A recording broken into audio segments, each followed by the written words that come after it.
The former Home Secretary, Leon Brittan, who'd faced allegations of improper conduct in office, has died. He was one of the key Conservatives of the 1980s and spent a decade as a European Commissioner. But more recently, he'd faced questions over his handling of child abuse allegations during his time in office. His friends have defended his reputation. He told the truth, which was that he behaved exactly as one should have done as Home Secretary, and the innuendos were totally without foundation.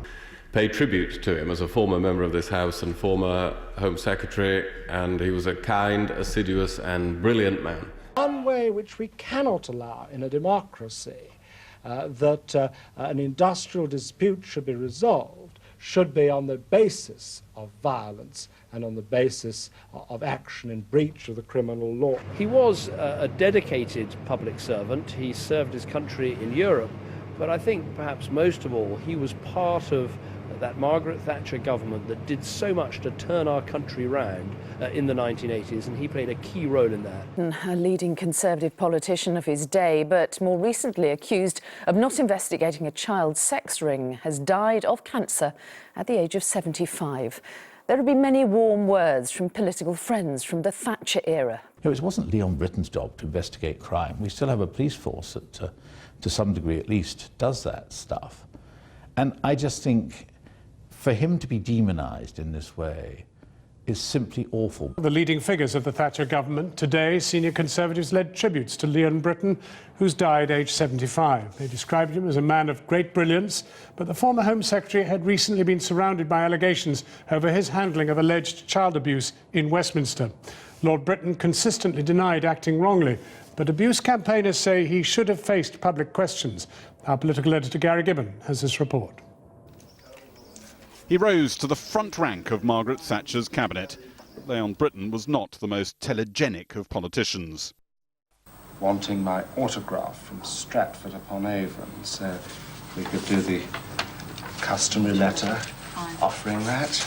We are seen by millions of people as the only party truly willing to stand up to the men of violence, the terrorist, the thug, the child molester. Margaret Thatcher never explained why, but 2 years into the job, and she demoted him. Friends said she wanted a better communicator.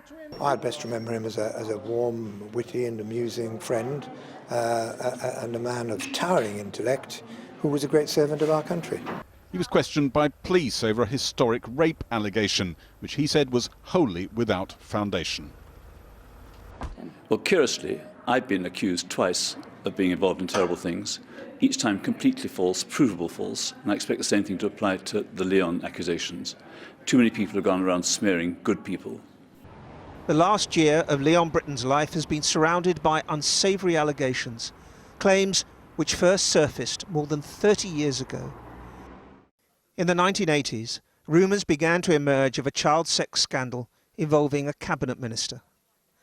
In 1984, Private Eye named Leon Brittan as the cabinet minister in question, but said the allegations were MI5 smears designed to discredit the then Home Secretary, who was thinking about a shake-up of the security services. The magazine's piece, in clear support of the minister, went some way in silencing the whispers and the gossip. But 3 decades later, they returned to haunt the retired politician, who was now the focus of accusations that he had failed to act while at the Home Office on a dossier of paedophilia allegations. I'm wondering if you'll have seen or been told of the Times obituary, which is already online. And their very first sentence says, the former Tory Home Secretary, whose reputation had been tarnished by allegations of paedophilia, has died at the age of 75. And those allegations were raised on the floor of the House of Commons. What do you make of that?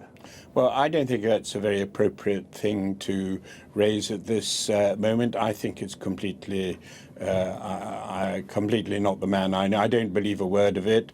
And I think when it comes to the dossier, I believe he handled that with great integrity. I'm absolutely confident that he did. On the other hand, the search for that dossier, the dossier on child abuse that was handed to him by the Tory MP Geoffrey Dickens, was something which obviously dogged his last few months, and that can't have been a happy way to go. No, it was extremely difficult for him. The press alleged that he changed his mind, but all that happened was he was confronted with a question relating to something 30 years ago. He couldn't immediately recall. The Home Office contacted him and reminded him that he had handed the dossier to the police. What else should he have done? That was absolutely the correct thing to do. And there's already been one inquiry that concluded he'd behaved absolutely correctly, and I'm sure he did. Lord Lamont, thank you very much indeed for talking with us. Well, I thought it was all rather ridiculous as a story, but it was a dreadful coincidence that it came up when he was so ill, because all his friends knew he was extremely ill, and I think it caused great distress to his wife Diana and to Leon to have all this being raised. I mean, I think it's nonsense, and I would think so until someone produces the slightest evidence that Leon mishandled these Geoffrey Dickens correspondence at all. But obviously the story of the dossier was being run, and it was a very, very great shame that it was all hanging about and in the media, because, you know, that kind of story has been very fashionable for the last 12 months. And people kept it running. I don't believe for one moment Leon did anything out of the ordinary with the letters he got from Geoffrey. As far as I can recall, Geoffrey Dickens didn't take it seriously after he'd raised it for a week or two. Do you think, in fact, the Home Secretary of today is mistaken to be going back over it all then? Well, she's under enormous pressure. I mean, the media demand it. I think we do have to think about the use we're making of judge-led public inquiries. I think those public inquiries are extremely important when it comes to matters of the very great national interest, where there really are serious questions to be asked about policy making and so on. But they take a very long time. They cost tens, if not hundreds, of millions of pounds. And then often, if you have conspiracy theories, they don't solve anything, because they come up and say there's no ground in it. And then the people carry on making the same allegations they did before. I mean, of course, if anybody produces any evidence that anything was done that was wrong, I would take a different view.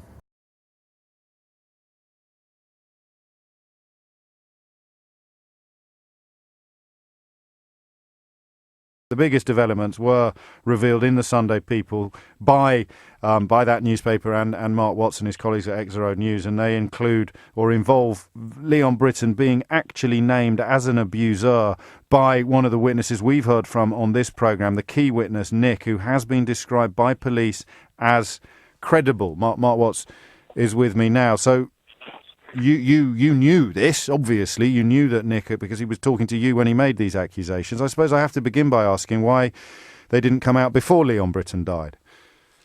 The first thing to say about that is that there were very clear legal reasons why we couldn't do that. And the main legal reason was that Leon Brittan was, as we revealed at the weekend, under active and very major police investigation into allegations of child sex abuse. And for us to have named him would inevitably have unleashed a torrent of publicity, which would have basically disrupted any prospects of a prosecution. And that is because the prosecutors would have been overly worried and would have used as an excuse claims that it would be impossible to have a fair trial. And that's because of, the position he occupied and the high-profile nature of him. Now, which is distinct. I'm sorry to interrupt, Mark, but that would distinguish him from other very high-profile household names from the world of entertainment, who. Let me explain this. So only in this respect. Once a certain stage is reached, then naming is okay. So we're all waiting for a property to be raided, for him to be talked to under caution, to be arrested, all of which happened in those other high-profile cases at the point when they were named. And in fact, in some cases, they still weren't named even at that point. Now, that's why with Brittan, it's particularly interesting. When we did the story last year about the rape claim, the claim that he raped a 19-year-old woman who we called Jane in 1967, before he was an MP, the police at the time, of course things have changed a lot since then, but at the time were avoiding questioning him over those allegations. And the reason they were avoiding questioning him was that they would know that once the question was put to them, they'd have to confirm that they'd done so and his name would be out. It was a consequence of the stories that we did that they were forced to question him. The DPP, Alison Saunders, intervened, partly, largely due to Tom Watson writing to her, asking her to do so. So the police did, in the end, follow the police guidelines. There was a big change around, shall we say, in personnel at the police. A different officer put in charge, and they did interview him under caution, and they duly announced that they had done so. And on that specific investigation, he was named. But because that stage, or no comparable stage, had been reached on the allegations of child sex abuse, sexually abusing boys, he wasn't named. And so we could not do so until that stage was reached, because for sure it would have been used as a stick to beat any chance of a fair trial. And I can tell you that, I mean, certainly the police did very much not want him to be named while they were actively investigating. Now, we don't just do what the police say, we also listen to them. And the point is, we completely agreed with that, and really they didn't have to ask. They didn't have to make the point. It was a view we came to entirely ourselves. And I have to say, we've worked with the Sunday People on this whole story, and there was no real doubt about how we had to approach it, and they totally agree with us on that one. Indeed. There are 3 instances now, aren't there, of him being accused of being present at venues where the alleged abuse of underage boys took place. Three accusations, distinct accusations, in addition to the ongoing, or the rape inquiry that was ongoing before he passed away. And some of them really do beg a belief. The young man who made a complaint in a police interview in 1982, naming Uncle Leon as being present at the Elm Guest House in Barnes, which has been at the centre of so many of your inquiries, and then this apparently not being included in the police interview notes, despite the fact that officers and a social worker saw it. I know a former police officer has come forward to claim that he has seen photographs of Leon Brittan entering premises known to be linked to these sort of crimes, and of course there's another one, isn't there, involving camera surveillance operations on rent boys around King's Cross in North London. Your reservoirs of surprise, Mark Watts, at how the media responds to some of the stuff you've been unearthing must have run dry months ago. You must surely have run out of surprise.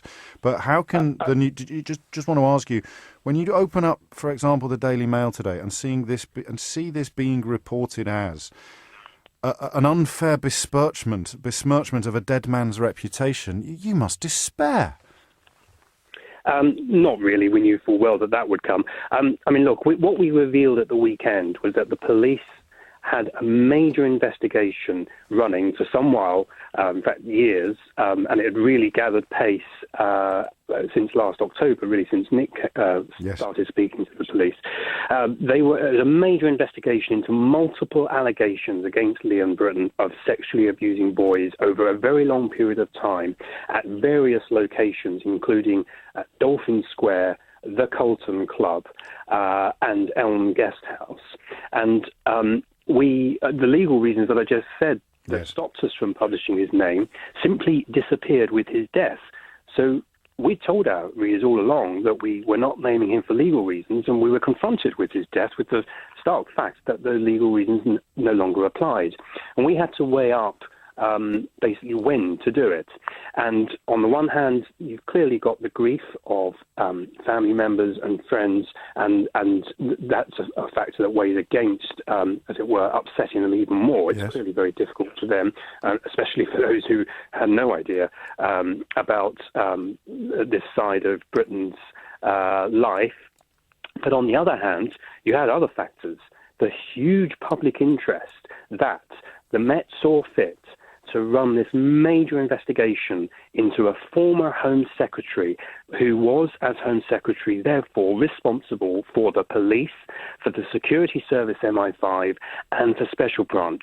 Now, you've just been talking about all these people referring to past failures to investigate. Well, there's the question. Why did they fail to investigate? Why did they fail to investigate somebody who was the Home Secretary and who had oversight, ministerial oversight of the police, MI5 and Special Branch? And that leads us back to where so many of our conversations begin, which is, of course, why does the appetite for truth not seem to be shared by people in a better position to provide it than perhaps even you are? And the implicit answer in what you just said is that because even if they're not apologists for paedophiles or guilty themselves, they represent institutions that have dropped the ball in such spectacular fashion that reputations will never recover. That's right. I mean, this is actually a story that's not about Leon Brittan, funnily enough. This is a story about the failure of institutions across the piece. It's not as if he's the only, he's not the only prominent person who was a paedophile, and it's not only prominent people who are paedophiles. Obviously, the vast majority are not. This is a much wider problem, an institutional problem. I've said to you before, it's about all institutions across the country that have a part in this, and in some cases a very large part of it. Now, when we had to decide whether we would name him at this point, as I say, we had to weigh up all those factors, along with the fact that, in fact, there was increasing speculation, really from immediately after his death, some of which I can tell you is wrong. There's a lot of false reporting, a lot of false flags being put out for some strange reason. And so it was right, I think, that we set the record straight. Obviously, we are in best position to know what's going on after all those police investigations largely happened as a result of our work. They took off as a result of our work, and indeed the initial Operation Fernbridge Interim Guest House started as a result of actions that we took more than 2 years ago.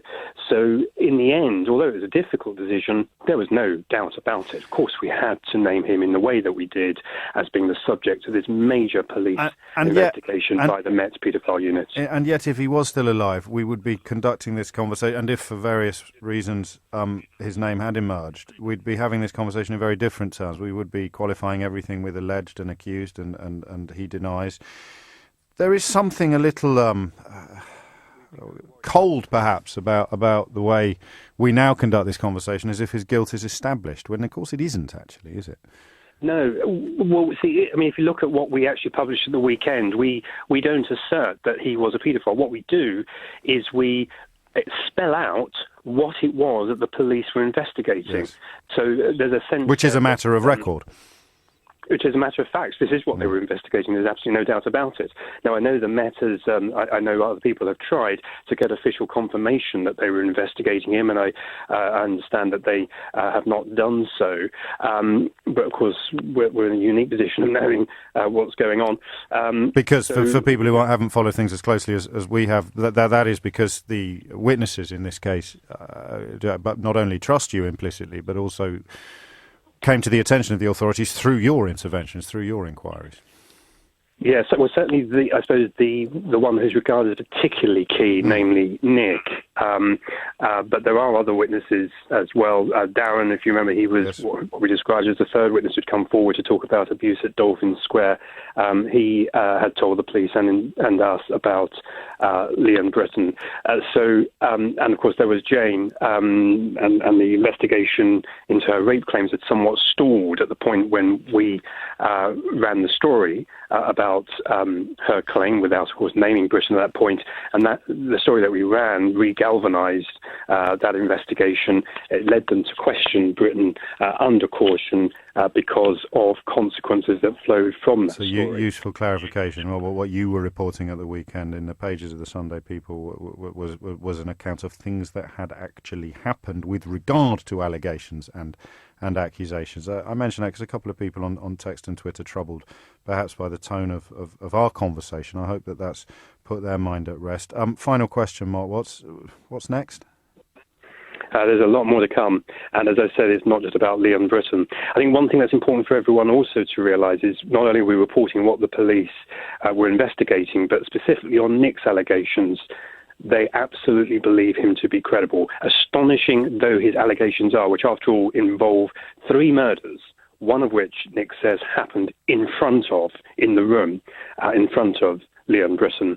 The police are on the record as having said that they regard what Nick alleges as very credible. Mark Watts, Editor-in-Chief of Exaro News, where you should make your way to Sweet if you want to see completely comprehensive accounts of all the subjects we've touched upon somewhat but necessarily briefly in that and previous conversations.